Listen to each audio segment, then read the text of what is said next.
Yo ayo, ayo, ayo pasti kita mampu. Dengan si bakul UKM naik kelas. Dengan si bakul koperasi tetap jaya. Pastikan kita memang istimewa.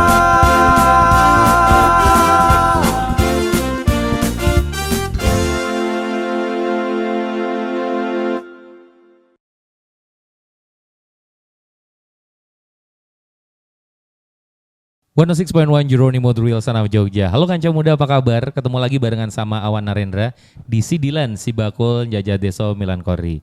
Acara ini dipersembahkan oleh Dinas Koperasi dan UKM Daerah Istimewa Yogyakarta dan disupport penuh oleh Dana Keistimewaan.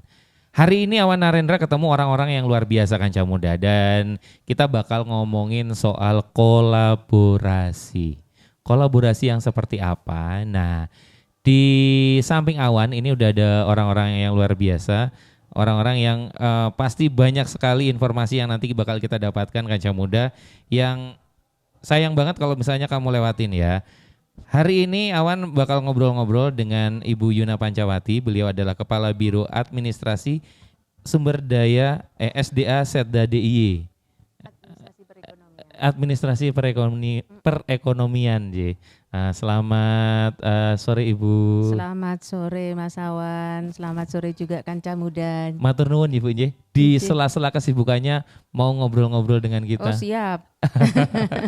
Terus juga ada Pani Radiopati kita Bapak Aris Eko Nugroho. Selamat sore Pak Aris. Sugeng sonten Mas Awan. Matur Kanca Muda, sugeng sonten. Matur nuwun sampun kersa rawuh wonten mriki silaturahmi mriki.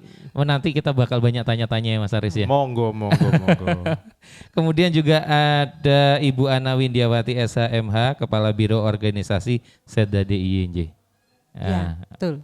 Ini kita bakal ngobrolin soal kolaborasi antara kreasi batik, Satria Berakhlak lewat Regol Bregodo Trengginas. Nah, ini mungkin Kanca Muda bertanya-tanya ini sebenarnya. Ini kan banyak istilah-istilah ya gitu kan. Apa sih kreasi batik? Apa sih Satria Berakhlak dan apa sih Regol Bergodo Trengginas ini gitu. Mungkin Mbak Bileh ada yang ingin menjelaskan dulu, mungkin Bu ini kreasi batik ini apa ini Bu? Oh iya. Yeah. Terima kasih Mas Awan dan Kanca Muda Radio Jeronimo ya, selamat sore tentunya, salam sejahtera, salam sehat selalu. Sehat selalu. Alhamdulillah. Ibu. Jadi apa sebenarnya yang melatar belakangi? Tentunya kan visi dari Pemda DIY ini adalah kemuliaan martabat masyarakat Jogja yang mengandung misi Pancamulia gitu ya, atau 5 kemuliaan gitu. Oh iya. Nah, salah satu misi itu adalah terwujudnya peningkatan kualitas dan keragaman kegiatan ekonomi masyarakat, kemudian penguatan ekonomi yang berbasis sumber daya lokal. Untuk apa? Nah, untuk pertumbuhan pendapatan juga dan untuk pertumbuhan perekonomian yang ada di daerah istimewa Yogyakarta. Itu adalah salah satu urgensinya begitu ya. Kemudian permasalahannya lagi adalah saat ini dampak ekonomi global itu, perang dunia antara Rusia dan Ukraina itu kan berakibat juga menjadi dampak global ya, ekonomi secara global, dan berakibat inflasi, kemudian resesi begitu. Nah, kemudian bagaimana kita bisa juga meningkatkan kapasitas produksi dari potensi lokal itu sendiri begitu kan Mas. Nah, saat ini optimalisasi penggunaan produk dalam negeri pun juga belum maksimal gitu. Kemudian juga belum adanya kelembagaan yang bisa menjamin ketersediaan bahan pokok dan juga menjamin penampungannya begitu. Betul. Mungkin bagaimana solusinya gitu kan. Nah, solusinya mungkin kita bisa membuat semacam strategi gitu. Karena kami di Biro Perekonomian ini adalah sesuai dengan peraturan Perdais ya nomor 1 tahun 2013 18 ya Mas, terkait dengan kelembagaan. Kami ISI mempunyai tugas dan fungsi untuk menyusun suatu rumusan kebijakan, khususnya kebijakan terkait dengan perekonomian strategis di daerah istimewa Yogyakarta. Nah, solusinya apa gitu kan? Nah, solusinya itu tadi mungkin dengan kreasi batik itu. Jadi sebenarnya kreasi batik itu merupakan suatu akronim, Mas. Oke. Akronim yang namanya yang disebut kolaborasi, sinergi, inovasi, pengembangan potensi lokal. Untuk apa? Untuk percepatan pemulihan ekonomi gitu. Khususnya kolaborasi, kolaborasi, sinergi dan juga inovasi pengembangan potensi lokal untuk suatu strategi percepatan pemulihan ekonomi di daerah istimewa Yogyakarta. Benar-benar Bu. Gitu. Berarti memang sekarang di zaman sekarang ini sudah tidak saatnya lagi untuk bersaing, tapi saatnya untuk bersanding, Leres Mas. Bersinergi, kolaborasi. Pokoknya kita harus punya satu visi, satu misi untuk mensejahterakan semuanya. Begitu Bu. Termasuk ini akhirnya ditangkap oleh pemerintah Jogja. Ayo yuk bareng-bareng yuk gitu. Iya, betul. Dan dinaungi oleh dari dana keistimewaan ya Mas Aris ya.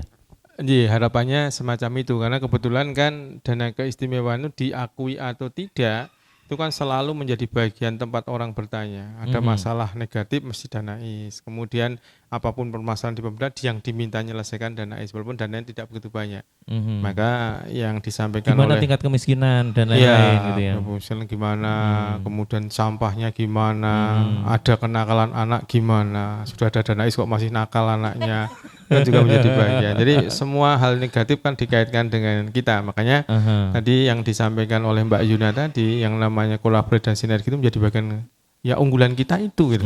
Kalau kita mau bersama-sama kok kita punya keyakinan apapun permasalahan di Jogja itu bisa diselesaikan. Betul. Walaupun memang tidak serta-merta untuk kemudian kita menyelesaikan dengan sakdek-sakdet enggak, tapi tahapan menyelesaikan mesti ada. Asal kita itu tadi ada kolaborasi dan ada sinergi. Tapi berarti akhirnya sebenarnya ini setiap elemen masyarakat harus menyadari perannya dan melaksanakan perannya dengan baik. Betul, makanya di kami pun juga, karena kami ini kan kebetulan di Mbak Yuna, Mbak Ana, ini kan ada kreativitas yang sementara ini kan menjadi bagian yang kita akan coba sandingkan semua. Jadi kalau di kami kan ada Regol Bergodo Tengginas. Jadi Regol sendiri rerasan golek solusi. Rerasan golek solusi. Ya kalau solusinya sinergi, kolaborasi yang Mbak Yuna sampaikan tadi. Tapi pertanyaan berikutnya biasanya kalau sudah sinergi kolaborasi ini terus gimana cara mendanainya? Maka kemudian ada Bergodo Tengginas. Apa itu Mas Aris? Berdayakan warga daerah istimewa Yogyakarta secara terintegrasi dan aspiratif dengan dana keistimewaan. Nah, semacam itu. Jadi harapannya Regol sendiri menjadi bagian pintu pembuka untuk mengisi keistimewaan. Rerasan dan golek solusi. Regol ya. Solusi. Ya. Jadi ya semacam ini juga termasuk rerasan golek solusi. Jadi kan kita akan jadi tadi ada kolaborasi, ada sinergi, ini dalam rangka apa? Ya kita ingin mencarikan solusi yang terbaik terhadap permasalahan yang ada di Pemda DIY. Oke, tapi sebenarnya itu sudah mendarah daging ya Mas ya. Sebenarnya kan kita tuh masyarakat Jogja itu masyarakat yang senang kumpulan, yang senang ngobrol, apa-apa dimusyawarahkan, ada kumpulan Minggu Pon, Minggu Wage dan lain-lain. Sebenarnya itu bentuk salah satu yang sudah diterapkan juga ya di masyarakat ya. Ya, memang ada yang mengatakan mangan-ramangan sing penting kumpul gitu. Tapi kalau saya ya mangan ramangan tetap mangan lah. Jangan ramangan kumpul. Nah, yang paling penting itu memang itu tadi, kita bersama-sama ya kita saling terbuka, kemudian siapa melakukan apa ya ketemunya dengan kita bicara ini. Jadi ada resminya, ada tidak resminya. Di Regol sendiri juga harapan kami ada resminya, ada tidak resminya. Kalau resminya mungkin salah satunya dengan kita mengundang rapat dan sebagainya. Tidak resminya ya kita ketemu untuk ngobrol. Karena waktu kita ketemu untuk ngobrol juga ada. Di luar jam kerja banyak yang bisa kita lakukan. Oke. Kemudian di luar hari kerja pun juga ada yang bisa kita lakukan. Maka yang kami konsepkan tentu saja dukungan dari semua teman-teman kami. Jadi Regol sendiri itu ada yang resmi, kemudian rapat tadi, ada yang resmi, kemudian kami bikinkan semacam aktivitas gitu ya, aktivitas dengan melibatkan seniman, pelawak dan sebagainya, termasuk kemudian ngobrol-ngobrol santai. Tetapi yang bukan resmi semacam itu tetap kami lakukan kapanpun. Kalau teman-teman selo WA-an cukuplah kita ketemu. Ya, bukan sekedar selfie, tapi yang paling penting adalah menyelesaikan masalah.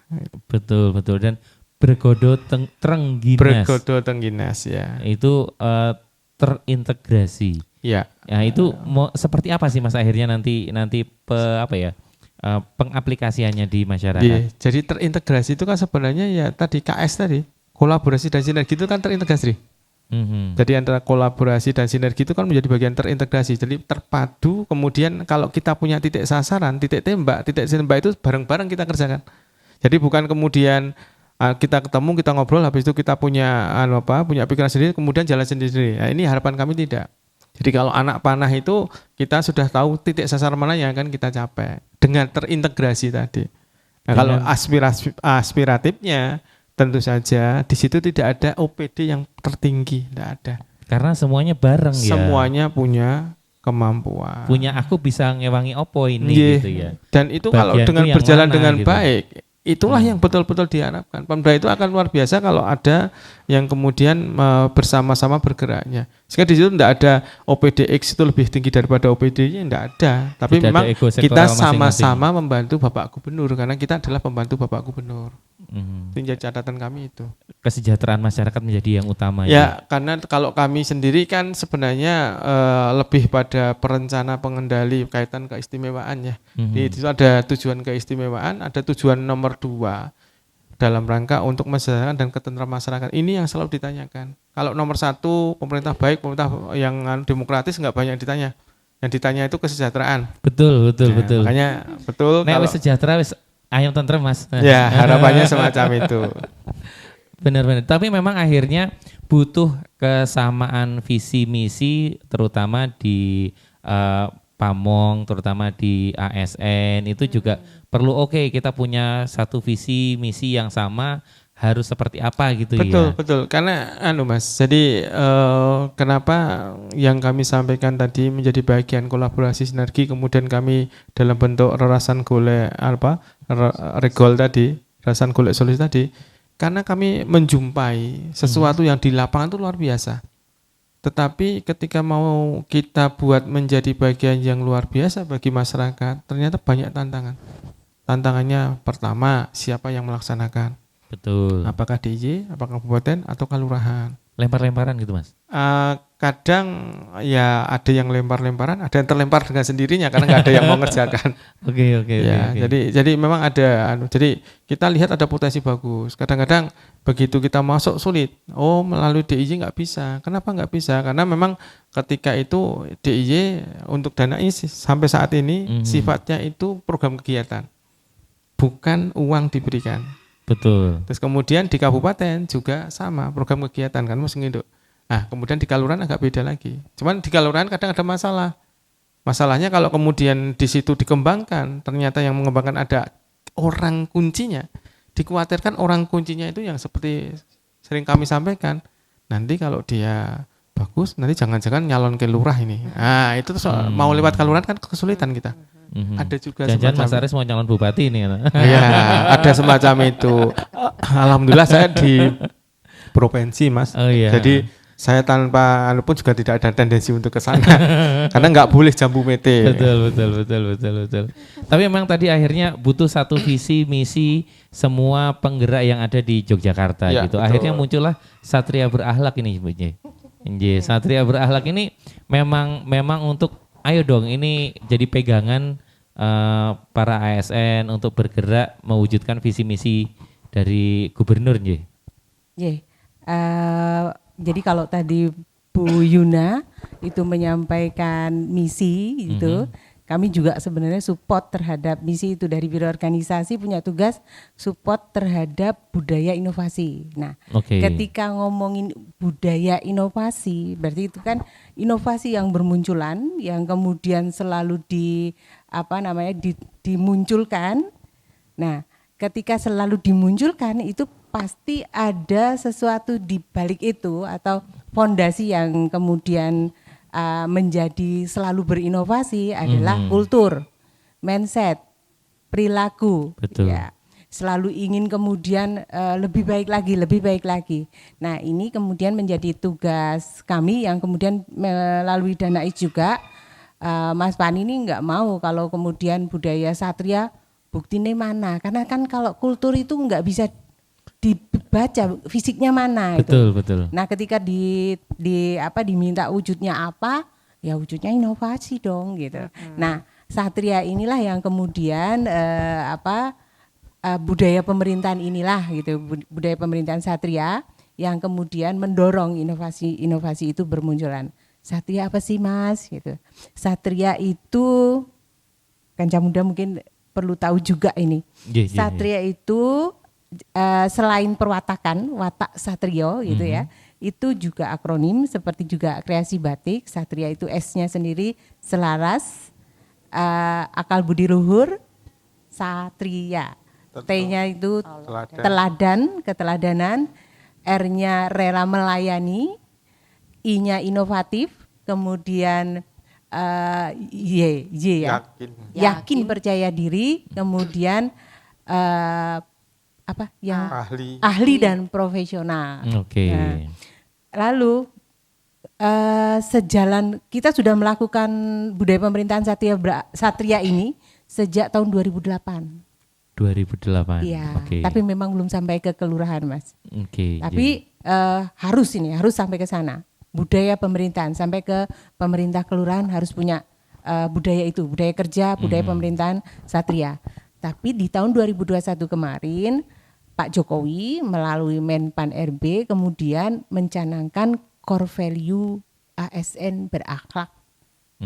Gitu. Dengan slogannya bangga melayani bangsa gitu. Nah, seperti itu akhirnya kemudian kita menyusun pergub untuk mengelaborasi, mengharmonisasi budaya pemerintahan satria dengan core value berakhlak yang bangga melayani bangsa itu tadi, Pergub nomor 19 tahun 2022. Nah, ini yang kemudian supaya pelaksanaannya atau implementasinya bisa temoto, itu kita buat perencanaannya melalui Grand Design Satria Berakhlak. Grand Design-nya nanti tentu saja isinya langkah-langkah, baik itu kemudian perangkat lunaknya seperti apa, lalu langkah kemudian berikutnya pelaksanaannya seperti apa, goal dari inovasi-inovasinya itu kemudian munculnya seperti apa, kemudian dievaluasi, alat ukur dari evaluasi itu kemudian akan menentukan bahwa Satria Berakhlak kemudian sudah dilaksanakan dengan benar atau tidak. Okay. Ini yang kemudian akan menjadi bentuk gitu ya, bentuk elaborasi sebetulnya. Harmonisasi, elaborasi, dan kami dukungnya dari sisi yang abstrak, tetapi itu sangat menuntun teman-teman OPD gitu ya, perangkat daerah, bahkan nanti sampai ke perangkat kelurahan untuk bisa selalu kemudian memunculkan inovasi-inovasi baru. Benar, kalau misalnya sebenarnya ini ketika dimaknai secara dalam dan dilaksanakan, ini dampaknya luar biasa besar ya Bu ya. Jadi kalau misalnya ngomongin tadi grand design-nya sendiri sudah disusun tahun ini atau tahun depan ini Bu? Ya, grand design-nya ini sudah hampir selesai gitu, masih tinggal kemudian kita besut ya, kita finalisasi untuk kemudian kita tetapkan di November ini juga untuk kemudian tentu saja akan lebih mempunyai kekuatan ketika itu nanti kita buat pergubnya. Jadi kita pergubkan. Jadi langkah-langkahnya nanti lebih pasti begitu. Bagaimana kemudian teman-teman kabupaten kota, bagaimana teman-teman di kelurahan bisa melaksanakan dengan menggunakan pedoman yang berupa grand design itu. Betul. Jadi akhirnya Mas Aris sudah jelas nih. Ini Sejauh mana nih evaluasinya kelihatan ya Mas Aris ya? Ya, karena kalau di kami itu kan yang paling sulit itu di arah pengendalian, Mas. Jadi pengendalian itu kan asah-asah ya. Jadi kalau di awal perencanaan itu semangatnya itu tinggi sekali. Betul. Pelaksanaan itu ada yang tinggi, ada yang rendah. Begitu pelaporan, banyak rendahnya. Ini yang menjadi bagian. Makanya tugas bersama-sama lah. Gitu ya. Tapi, Mas, kalau misalnya ngelihat masyarakat Jogja melihat dana keistimewaan dan perubahan setelah ada dana keistimewaan sendiri, gimana sih Mas sebenarnya tanggapannya? Jadi saya lihat memang harus diakui ya, karena sudah 10 tahun. Waktu awal itu ya memang ada permasalahan utama. Permasalahan utamanya itu banyak yang tidak mengetahui tentang penggunaan dana keistimewaan. Betul. Dan memahami dana keistimewaan ada yang terlalu luas, ada yang terlalu sempit. Kalau yang terlalu sempit itu dia melihat tulisannya kan 5. Nggak ada pariwisata, nggak ada pertanian, nggak boleh gitu. Tapi yang terlalu luas negatif semua masuk. Nah ini yang menjadi bagian. Nah itu di awal-awal, termasuk juga kadang yang selalu saya sampaikan, dulu ada kaos aku rindu Danais, itu kan menjadi bagian. Betul. Dan kemudian juga ada tulisan yang buat deg-degan gitu ya, usut Apa, Mas? Danais. Oh iya. Oh, itu juga menjadi bagian. Alhamdulillah sekarang pelan-pelan gitu bisa tereliminir gitu. Karena dengan YouTube yang kami coba sajikan, dari Regol itu kemudian kami buatkan YouTube juga. Di YouTube Regol itu walaupun sampai hari ini baru 34 video dan subscribe-nya alhamdulillah matur nuwun semua. Nah, dan ini Kanca Muda harus subscribe ini. Di mana Karena channelnya Mas Arif? Regol jadi sama, Regol Bergodo Tengginas. Sekarang sudah 700 lebih subscribe-nya. Wih, luar biasa. Dalam belum sampai 1 bulan. Yang paling perlu diingat bahwa bintang film di situ adalah bintang YouTube-nya adalah mereka yang menggunakan Danais. Jadi tak suruh cerita sendiri gitu. Oh, jadi akhirnya menceritakan kesan-kesannya ya? Ya menceritakan Danais yang ada di penjenengan itu untuk apa? Cerita sendiri aja di video, cerita sendiri. Kemudian kita sampaikan di Regol itu tadi. Oke. Kalau yang ke depan, memang harapan kami bisa real time. Jadi real time. Jadi misalnya tanggal bulan Oktober Danais yang ada di sana itu sejauh mana? Itu bisa terinformasikan di situ, maka akan saya gabung dengan aplikasi 2. 1 Pangripto, 2 Kenes. Pangripto itu perencana, Kenes itu pengendalian. Tapi kan tahapnya masih perlu lagi. Jadi yang sekarang ini lebih pada agar semua perso.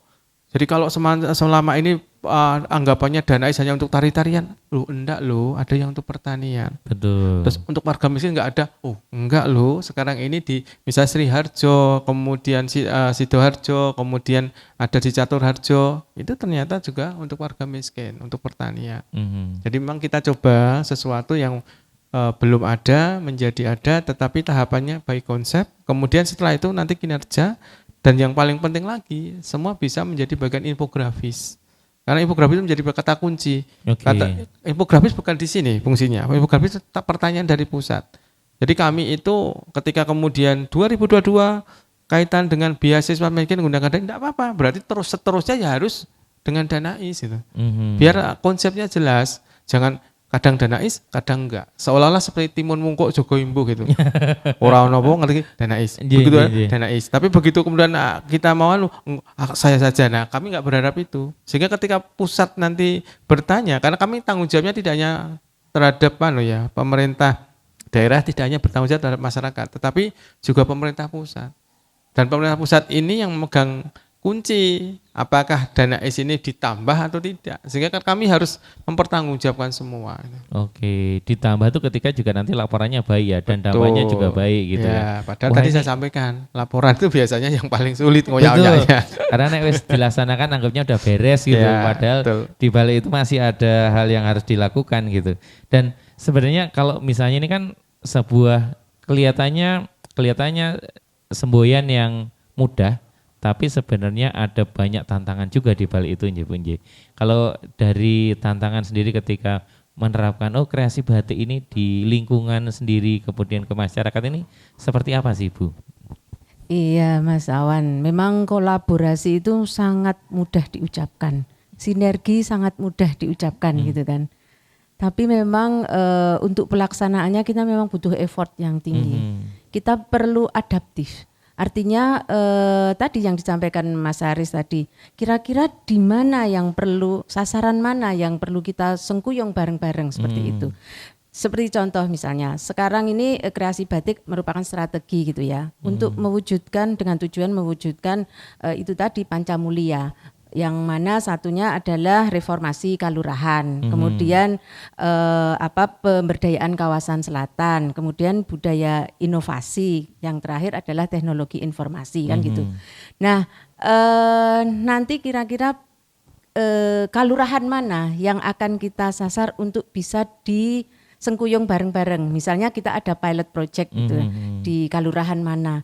Ayo kita sama-sama melihat potensi yang ada di sana. Misalnya potensi dari produknya, potensi dari wisatanya, kemudian potensi dari pemberdayaan SDM-nya. Nah, kita ajak masing-masing itu tuh yang punya pakar-pakar gitu kan. Misalnya dari perguruan tinggi, dari LJK-nya seperti apa? Perbankan maksudnya, dari perbankan. Mungkin dia bisa masuk untuk tim percepatan akses keuangan daerah. Kemudian dari Kominfo-nya gitu ya. Karena biasanya yang di kalurahan apalagi sampai dengan di kawasan sana selatan, di pantai-pantai gitu kan internetnya kurang, Mas. Betul. Nah, untuk itu kita juga perlu effort yang tinggi untuk bisa sounding ke teman-teman Dinas Komunikasi dan Informasi. Misalnya, ayo dong kita piye carane kono diolah gitu. Biar akses keuangan daerahnya lebih cepat. Kalau akses keuangannya itu lebih cepat, tentunya kesejahteraan masyarakatnya juga lebih meningkat. Kemudian juga kemiskinan juga berkurang. Mungkin itu jadi effortnya kita sama-sama gitu. Memang kolaborasi sinergi itu mudah diucapkan, ya itu tadi carane itu memang kita butuh effort. Dan nantinya kami sedang menyusun in-group juga untuk kolaborasi sinergi pentahelix ini lintas sektor gitu. Untuk apa? Untuk percepatan pemulihan ekonomi dan untuk memperkuat peningkatan produk dalam negeri gitu, Mas. November ini harus sudah jadi. Iya. Ini dengar-dengar Danais juga nanti mau ada mensupport internet juga nih, Mas Haris. Ya, jadi benar. Jadi pada saat ini yang disampaikan Mbak Yuna tadi tepat ya. Jadi memang kita harus mengakui di Jogja ini walaupun terkenal kaitan IT-nya itu luar biasa, masih ada blank spot. Itu harus kita akui. Nah, salah satunya yang baru kita selesaikan baru saja itu adalah di wilayah pantai yang Mbak Yuna sempat sampaikan. Cuman memang penggunaan untuk tiangnya sementara pakai bambu dulu enggak apa-apa lah, yang penting sementara ya gitu. Itu menjadi bagian karena memang kita pengen bahwa kaitan dengan internet itu bisa lebih mudah sampai di masyarakat di Yogyakarta. Nah, tahun besok memang kami mencoba menyiapkan, tapi mohon maaf belum 4 kabupaten 1 kota. Kalau kotanya sudah ya, tapi kita masih pada 3 kabupaten, Sleman, kemudian di Gunung Kidul dan Bantul. Cuman memang belum semua padukuhan. Tapi harapan kami sudah ada puluhan bahkan ratusan padukuhan yang bisa kemudian kita ada jaringan internet ke sana. Tapi itu juga nanti akhirnya didukung dengan komunitas masyarakat yang ada di padukuhan tersebut, nih. Betul, harus begitu karena ya harapan kami masyarakat itu menjadi bagian melek teknologi maupun melek kaitan dengan informasi. Jangan sampai ada wifi-nya tapi tidak ada yang ngurusin, tidak ada. Ya, itu menjadi bagian. Walaupun juga nanti tentu saja tetap akan kita evaluasi, Mas. Jadi apakah betul-betul dibutuhkan di sana atau tidak?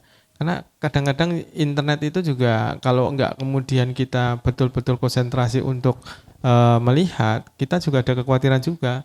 Seperti di tempat saya sendirilah, di Prambanan itu setiap saya pulang jam setengah 12 malam sampai jam 12 malam itu masih ada anak-anak yang main internet di depan rumah. Karena di kantor Kapanewon kan ada internet gratis, akses yang ini juga ada plus minusnya juga. Tetapi yang paling penting ya diakses kalau itu kaitan dengan informasi dan menambah dan wawasan, saya kira tidak masalah. Asal wawasannya yang positif itu. Oke. Jadi memang akhirnya butuh kesadaran juga dari masyarakat untuk yuk kita berkomitmen juga untuk maju gitu. Gak bisa cuma searah doang dari pemerintah. Program udah sekian banyak tapi dari masyarakat sendiri tidak sadar untuk memanfaatkannya. Akhirnya dampaknya juga tidak ada ya Mas ya. Betul, Ji. Jadi Mas, jadi beberapa hal yang menjadi bagian tolak ukur yang saya lihat, misalnya saja ya ada Kampung Flori. Kemudian ada juga hutan pinus Mangunan, ada tebing breksi. Itu semua ada orang yang betul-betul konsentrasi di sana, Mas. Kemudian ada supporting dari pemerintah. Setelah itu jalan, begitu sudah jadi itu yang ke sana banyak, Mas. Kalau belum jadi, istilah kita itu babat alas, itu banyak yang tidak konsentrasi, Mas. Banyak nyingkiri, Mas. Iya, tapi kalau sudah sudah betul-betul kelihatan tuh, Mas. Tapi kadang-kadang ada kelemahan juga. Salah satunya ya di wilayah Bantul itu kebetulan dulu ada kecelakaan bagi beliau-beliau yang konsentrasi betul untuk mengembangkan pariwisata. Sekarang ini ya agak down karena begitu 6 orang kebetulan sampai meninggal yang kalau teman-teman semua pernah mendengar yang ke tebing breksi terus kemudian jatuh truknya itu sekarang kan sudah ya tidak mati tapi karena dulu penggeraknya itu ya makanya memang penggerak atau orang kunci itu menjadi bagian yang penting untuk keberlanjutan. Dan kalau sudah orang kunci sudah terpegang itu dampaknya luar biasa. Bisa Mangunan, di sana ada Mas Ipung. Kemudian kalau misalnya kita bicara Kampung Flori, di sana ada Mas Sudihartono. Walaupun sekarang yang lain juga ada, tetapi yang paling penting memang ada orang di awal yang mau babat alas. Benar. Itu yang menjadi bagian. Akhirnya buat kanca muda yang mungkin sekarang baru mendengar di rumah, bagaimana kita memaksimalkan potensi yang ada di sekitar kita dan sepertinya memang tidak harus menunggu dari pemerintah. Tapi ayo dari kita sendiri ketika kita memang sudah punya niatan berjuang, otomatis itu nanti gayung bersambut kok Nji. Dan pemerintah sangat mendukung loh Mas. Kalau memang di sana sudah jalan, jawillah pemerintah. Jadi tidak kemudian belum ada apa-apa kemudian jawil, tetapi kalau sudah jalan, jawillah pemerintah. Betul. Bahkan kami Mbak Yuna, Mbak Ana dan saya sendiri itu kalau suruh ke lapangan juga siap kok. Karena kita juga sadar bahwa aktivitas itu pada akhirnya ya banyak kita ketahui kalau kita ke lapangan.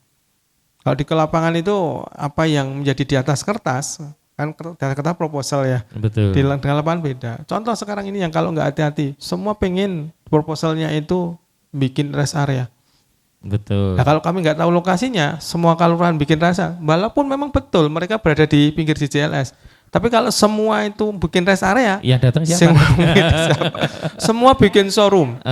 Itu juga terjadi. Sekarang ini juga semua bikin showroom. Nah itulah yang saya harapkan memang kalau sudah jalan itu malah itu yang luar biasa. Tapi kenapa sih Mas kok itu bisa terjadi? Apakah karena kekurangtahuan orang-orang yang akhirnya pandangan-pandangan harus berbuat apa itu menjadi sedikit?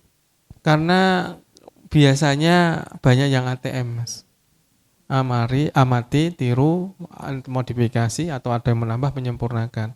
Sana berhasil loh, oh ayo ke sana. Sana berhasil, saya buat seperti sana. Padahal kadang potensinya beda. Dan tidak bisa dipaksakan. Tidak bisa dipaksakan. Misal yang namanya dulu waktu saya pertama kali jadi PNS di Bapeda, karena pertama kali saya di Bapeda, itu teman pertanian mengembangkan SEMAKU, Sentra Pengembangan Agribisnis Komoditas Unggulan. Nah kalau yang namanya kambing PE itu unggulannya ya ada di Kulon Progo. Jangan dipaksakan kambing PE berada di tengah kota misalnya semacam itu. Enggak jadi. Ya jadinya kurang baik. Jadi memang harus apa?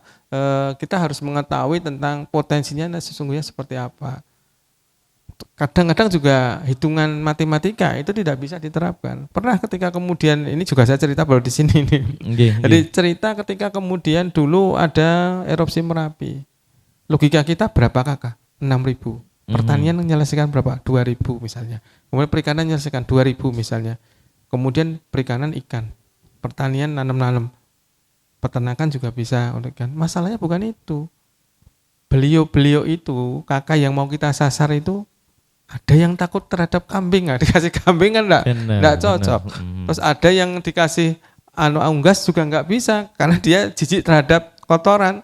Ada yang dikasih lele juga enggak jalan, suruh makan tiap hari enggak mau lah.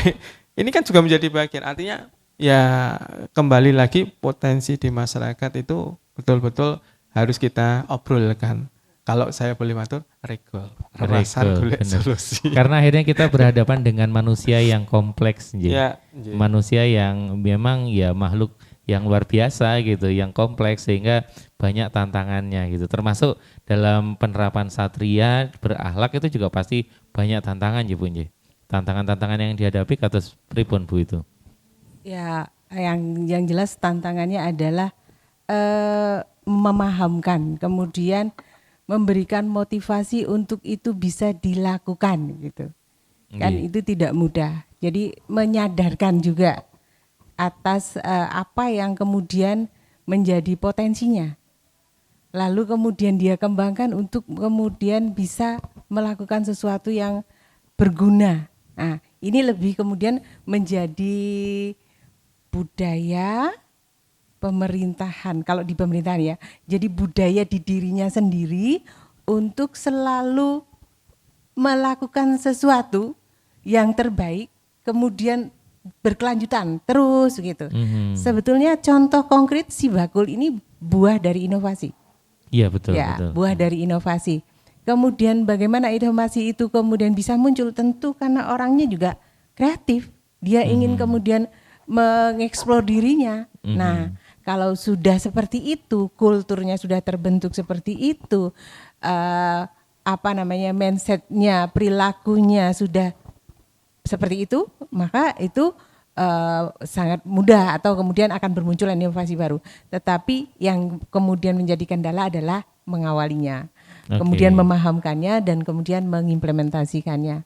Saya kira itu. Tapi bukti nyata bahwa kemudian dengan proses terjadi sejak 2008 kemudian sampai sekarang, inovasi yang bermunculan luar biasa. Lalu kemudian juga kita selalu mendapatkan apresiasi ketika kemudian menyampaikan inovasi, karena karena Pak Gub sendiri itu kan meminta semua OPD setiap 1 tahun itu membuat inovasi satu. Semua OPD. Ketika satu itu kemudian kita dampingi, kita pilih untuk 15 kita kirim ke Menpan. Nah, di Menpan ini kemudian akan kayak jam semacam lomba lah gitu ya. Lomba. Nah, kebetulan kita selalu mendapatkan 99 besar, lalu kemudian yang 99 ini kalau berkelanjutan jadi 45 besar se-Indonesia. Dan si bakul salah satu contohnya. Itu buah karya dari budaya pemerintahan yang kemudian diterapkan, begitu. Luar biasa, luar biasa ya. Memang istimewa nih Jogja nih ya. Mungkin saya nambah sedikit. Iya, monggo Mas Terus Aris. yang watak satria yang Mbak Ana pangandikan itu, kalau di kita itu kan sawiji greget senggoh ramingkuh ya Mbak Ana ya. Filosofinya. Nah, filosofinya kan itu, di gotong royong itu menjadi bagian. Maka di salah satu 11 kebijakan strategis Ngerso Dalem kaitan dengan BKK Kalurahan, itu adalah tata nilai semangat Kejogjakartaan. Isinya apa? Watak satria tadi. Iya. Betul. Budaya pemerintahan satria. Satrianya betul. kemudian juga akan diturunkan bukan diturunkan, maksudnya juga akan diinternalisasikan ke kalurahan. Oke. Tapi kalau misalnya membandingkan kebetulan Awan sendiri kan juga sering ke beberapa daerah gitu. Membandingkan pelayanan misalnya di kalurahan di luar Jogja dengan di Jogja memang berbeda sih Bu ya. Kadang-kadang di Jogja itu hampir 24 jam itu kadang-kadang Pak Among ya. Kalau di kalurahan lain kadang ada yang jam 11 sudah pulang. Sementara ternyata di Jogja mungkin sudah tertanam juga bahwasanya harus melayani sebaik-baiknya gitu Nje. Ini dan harapannya ke depan seperti apa sih dari kolaborasi ini? Mungkin ada harapan yang ingin segera terwujud mungkin dari kreasi batik, mungkin pripun Ibu mungkin ada harapan yang dalam waktu dekat atau mungkin ada kegiatan apa dalam waktu dekat ini? Iya Mas Awan, jadi harapannya tentunya dari kolaborasi 3 ini. Kebetulan kami ini kalau di biro, seperti Bu Ana pun juga di biro itu sangat jarang ya untuk turun ke lapangan. Karena biro itu kan biasanya rumus kebijakan gitu ya, kemudian cuman bikin kajian gitu. Nah sekarang ini nggak bisa seperti itu Mas. Jadi turun ke lapangan sama Mas Haris, sama Bu Ana, juga sama Bu Siwi dari Dinas Koperasi begitu, turun ke lapangan melihat secara langsung bagaimana sih apa yang sudah dilakukan teman-teman khususnya sampai dengan ke tingkat kelurahan. Nah, harapannya tentunya kami bisa selalu berkolaborasi dan bersinergi, kemudian juga efektivitasnya itu justru malah ada di situ begitu. Oke. Jadi kita itu melihat hasilnya gitu loh Mas. Jadi hasilnya itu seperti apa dan kita semua bisa mencari solusinya dengan regol ini tadi, regol Bergodot Rengginas, dan mudah-mudahan juga bisa meningkatkan pendapatan dari masyarakat, kemudian meningkatkan pertumbuhan ekonomi, dan juga yang paling utama sekarang itu adalah meningkatkan minimalisir kemiskinan. menurunkan angka kemiskinan itu yang menjadi kunci utama. Oke, jadi salah satu tujuan dari dana keistimewaan adalah ya itu ya Mas Yaris ya, mengurangi tingkat kemiskinan. Ya, harapannya Mengurangi semacam tingkat kemiskinan Kesejahteraan dan masyarakat meningkat. meningkatkan kesejahteraan masyarakat. Tapi kalau melihat budaya orang Jogja yang kadang-kadang nerimo banget. Nah, ini gimana Mas? Karena akhirnya ada yang dibilang miskin tapi ora kok aku bahagia-bahagia wae gitu, nerimo banget gitu. Ini gimana Mas akhirnya dengan kalau yang itu kalau watak satria gitu Pak ya. Tetapi justru yang kita jumpai kadang beda Mas. Beliau itu dikategorikan miskin tetapi beliau mempunyai sapi yang lebih dari 5. Beliau mempunyai tanaman jati yang besar-besar lebih dari 10. Beliau mempunyai lahan yang cukup luas. Ini kan menjadi bagian pertanyaan. Sebelah mana sih miskinnya? Tetapi bagi kami ini yang harus kemudian kita coba bersama-sama menjawab itu. Karena memang data BPS dengan DTKS beda. Satu data sampel, satu data yang by name. Dan ini kami akan coba Mas. Mohon doa restu kepada kanca muda dan juga semua warga Jogja. Jadi kami akan coba tahun 2023 ini ada 2 Kapanewon. Ini yang coba kita digitalisasi Mas. Kaitan dengan itu. Harapannya kami tidak akan mengarah kemana-mana.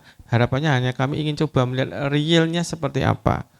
Jadi di situ ada indikator yang sudah disiapkan. Kemudian nanti ada pengisian. Pengisiannya dilakukan dengan kerjasama dengan masyarakat tentu saja yang sudah dilatih. Dan nanti juga didanai dengan dana keistimewaan. Hasilnya seperti apa nanti 2023 Mas, baru kita coba lakukan. Baru 2 Kapanewon. Diuji coba ya. Uji coba dulu. Karena memang kami tidak akan menafikan bahwa data BPS sudah benar karena ada proses yang menurut beliau memang aturan regulasi seperti itu. Di TKS juga sudah benar, tapi kami ingin mencoba. Sebenarnya kalau kemudian pendekatannya langsung pada tingkat kelurahan terbawah bagaimana? Moga-moga nggak ngerusak semuanya Mas. Karena karena kalau yang satu ini bisa menggunakan hati. Jadi kemiskinan sekarang bisa menggunakan hati. Contoh, saya misalnya saja karena ingin dapat murah biaya untuk sekolah SMA atau mahasiswa, saya bisa minta surat keterangan miskin dari kelurahan. Pak Lurah mungkin sama Pak Cari dengan ya nggak enak hati memberikan. Tapi kalau dengan aplikasi nanti nggak bisa. Ini yang saya juga coba. Tapi kita coba dulu nanti seperti apa plus minusnya. Karena di aplikasi nggak mungkin aplikasinya mengatakan tidak miskin kemudian mbok dia kok miskin, aplikasi diam saja Mas. Dunia online ya diam saja Mas kalau di aplikasi. Betul. Nah ini yang kita coba karena baru 1 kelurahan yang melakukan itu dan dari 1 kelurahan itu di Kabupaten Bantul itu akan coba kita replika di tingkat Kapanewon dan Bapak Ibu Lurah juga siap mendukung. Kemudian ada Kapanewon miskin di Sleman pun juga kemarin kita diskusikan untuk mencoba juga. Kalau dari hasilnya kemarin gimana Mas dari yang satu mana? Ya kalau 1 kelurahan itu hasilnya diketahui misal saja kaitan dengan orang tua atau mungkin bukan orang tua yang hanya perempuan saja berapa orang, statusnya seperti apa. Terus kemudian dia punya kloset duduk atau tidak itu semua diketahui dengan pasti. Baru setelah tahu itu juga malah Pak Lurahnya itu keguyon. Wah, begitu tak coba itu saya jadi tahu banyak yang kadang-kadang pertanyaan yang selama ini saya pendam itu ternyata dapat jawaban dari itu. Oke, Mas, tapi ini mungkin menjadi keluhan banyak pihak ya. Mungkin ada beberapa misalnya dari tingkat kelurahan sendiri, oh sering masyarakatnya jadi sasaran sensus, BPS, terus ada Reksosek dan lain-lain gitu. Tapi kemudian akhirnya kita nggak punya datanya nih. Di kelurahan harus njaluk datanya ra iso gitu. Nah, ini kalau besok itu apakah berarti kelurahan juga bisa mengetahui data itu? Ini justru kelurahan. Oh, justru yang kelurahan melakukan ya? justru kelurahan. Oke, jadi kan akhirnya itu bisa jadi base untuk kelurahan membuat kebijakan kan gitu ya? Base kalau jadi kalau memang ini tidak diakui di tingkat nasional pun bisa menjadi bagian di daerah, kami bisa menjawabnya. Karena ada yang unik, tapi tidak saya sebut ya. Ada satu kelurahan dari Bamuskalnya maupun kepala desanya atau Pak Lurahnya, saya tanya bisa enggak dikasih rumah tidak layak huni, jawabannya desa kami semuanya tidak ada yang bisa menerima rumah tidak layak huni. Padahal di pemerintah dicatat sebagai Kapanewonnya miskin. Nah, dia kelurahannya. Saya nggak tahu kelurahannya, kalau kecamatan miskin itu Kapanewon miskin, kelurahannya miskin. Enggak, saya nggak tahu. Tapi ini yang tak tanya dari Kapanewon miskin. Satu kelurahan. Masuk satu-satunya nggak ada gitu ya Pak ya? Satu aja nggak ada. Informasinya satu mawon nggak ada. Ini ojo-ojo ya, barangkali nggak mau bekerja kan gitu. Atau saya tanya Bamuskalnya kepala Bamusnya juga orang ya Mas. Ya karena nggak ada semua ya terus saya diam saja. Nah ini baru satu, saya ketemu baru satu. Jadi saya terus terang baru ketemu baru satu, saya komunikasikan sendiri, saya ngobrol sendiri dengan lurahnya, saya ngobrol sendiri dengan Bamuskalnya, jawabannya seperti itu. Berarti kan sama ini memang kenyataannya gitu ya. Nah ini yang kami masih ya, artinya asumsi-asumsinya banyak. Tetapi yang paling penting bukan menyalahkan siapa yang menerbitkan data, tetapi memang kami pun juga ingin solusi berkaitan kemiskinan di Jakarta itu betul-betul solutif gitu. Betul. Jadi jangan sampai kemudian kita dikatakan XYZ tapi ternyata tidak seperti itu. Walaupun kalau kemudian secara akademisi itu miskin tapi bahagia, tapi bagi kami nggak menarik itu. Miskin tapi bahagia itu tenane miskin ini orang bahagia. Kalau miskin bahagia itu ya di foto pas guyu bayi Mas ya. Padahal kalian nangis. Kalian nangis raketan mohon ibunya. Oke. Dan ini mungkin di tahun 2023 ada pengen pencapaian apa Bu ini atau target apa di tahun 2023 nanti? Harapannya di 2023 seperti juga Mbak Yuna ya, Bu Kepala Biro Perekonomian, bahwa di biro itu memang kemudian tidak bisa kita langsung bisa membaca gitu, langsung bisa melihat secara fisik kita berhasil atau tidak. Tetapi ini karena value, nilai yang kemudian ditanamkan akan bisa dibuktikan lewat kegiatan-kegiatan yang secara fisik dilakukan di OPD berdasarkan monefnya Mas Pani Radiopati gitu ya. Itu akan kelihatan. Tapi yang jelas adalah harapannya ketika berakhlak itu diterapkan di DIY melalui budaya pemerintahan satrianya, itu akan menjadi semakin kuat, maka gitu ya. Maka OPD ini itu perangkat daerah bahkan sampai ke perangkat daerahnya kabupaten sampai perangkat daerahnya kelurahan itu punya orientasi melakukan pelayanan publiknya dengan baik. Nah, pelayanan publik itu kan goalnya dari apa yang dilakukan atau diupayakan oleh pemerintah. Betul. Pelayanan publik untuk yang bagaimana melayani orang-orang yang kemudian dalam tanda kutip kesejahteraannya kurang, melayani publik misalnya di bidang kesehatan, melayani publik misalnya seperti koperasi ini, dinas koperasi, bagaimana kemudian melakukan peningkatan pelayanan kualitas kapasitas bagi si bakulnya dan lain sebagainya, itu akan bisa terbaca gitu ya, bisa kemudian ini gitu, karena proses yang kemudian dilakukan itu ukurannya susah kalau tidak diimplementasikan dengan melihat nyata bahwa kemudian gregetnya di OPD itu menghasilkan sesuatu yang kemudian oh iya ini hasilnya. Seperti penjenengan ketika jalan-jalan ke luar DIY gitu, entah ke Jateng, ke Jatim, lihat layanan publiknya. Kalau lihat layanan kemudian entah yang kemudian dinikmati sarpras jalannya atau kesehatannya, apapun sekolahan, pendidikan, apapun itu. Coba kemudian, karena kalau kita keluar rumah kan kita baru tahu ya rumah kita bagus apa enggak ya. Iya betul. Nah ketika kita keluar maka coba apakah pelayanan yang kita berikan itu kemudian sudah sesuai dengan apa yang kita impikan atau belum. Kalau sudah, alhamdulillah. Tapi kalau belum, justru kita melihat rumah orang lain itu lebih bagus, kita enggak. Nah, ini masih ada masalah. Bisa jadi bahan berarti. pembelajaran. Iya, itu yang kemudian bisa divisualisasikan atau dianalogikan dari budaya pemerintahan satria berakhlak. Susah juga sih ngomongnya. Iya betul, karena ini bersifat abstrak ya. Iya. Tapi abstrak yang sangat berpengaruh karena itu jatuhnya ke mental dan perilaku ya. Karena kan sebuah kebudayaan itu yang akan kemudian berpengaruh kepada hal-hal yang lain gitu. Luar biasa sekali, terima kasih Ibu Pak Aris, terima kasih. Luar biasa. Ayo Kanca Muda, sekarang tidak perlu menunggu pemerintah melakukan sesuatu. Ayo kita berbuat sesuatu dengan lingkungan kita, potensinya kita tangkap. Kayaknya kalau saya lihat pemerintah itu seperti orang tua Nji, harus punya bukti dulu. Wah ini anaknya ini niat enggak ini gitu kan, mau berbuat enggak, ketika memang iya, pasti orang tua akan percaya dan memberikan yang terbaik gitu Nji. Jadi monggo kita kembangkan potensi-potensi yang ada di sekitar kita, dan nanti jangan pernah berhenti. Kalau tadi kata Mas Aris butuh orang-orang yang babat alas, yuk kita menjadi orang-orang yang babat alas itu, tidak perlu menunggu orang lain, tidak perlu menunggu nanti.